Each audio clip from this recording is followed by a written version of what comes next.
নমস্কার বন্ধুরা, আজকের রেসিপি গার্লিক এগ চাউমিন। এই চাউমিনটি বানানোর জন্য প্রথমে গরম জলে চাউমিনটা সেদ্ধ করে নিতে হবে।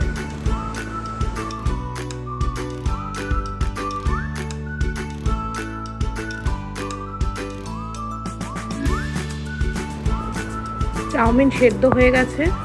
এবারে কড়াইতে তেল দিয়ে ডিম ফাটিয়ে নিতে হবে আর ডিমের ভুর্জি বানিয়ে নিতে হবে।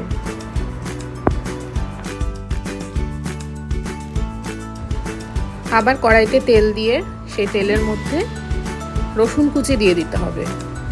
রসুনটা সামান্য নাড়াচাড়া করে একটু ভাজা ভাজা হলে দিয়ে দিতে হবে পেঁয়াজ কুচি।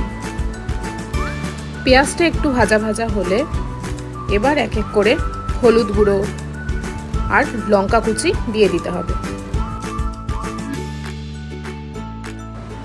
এরপর স্বাদ মতো নুন দিয়ে সেটাকে নাড়াচাড়া করতে হবে। তারপর আগে থেকে সেদ্ধ করা চাউমিনটা দিয়ে দিতে হবে আর দিতে হবে একটুখানি ভিনিগারটা দিয়ে ভালো করে চাউমিনটাকে নাড়াচাড়া করে নিতে হবে।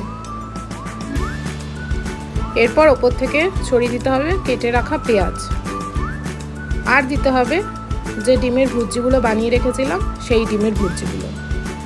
তারপর ভালো করে নাড়াচাড়া করতে হবে আর সব শেষে দিতে হবে চিকেন মশলাটা দিয়ে ভালো করে নাড়িয়ে চাড়িয়ে নিলেই তৈরি আমাদের গার্লিক এগ চাউমিন।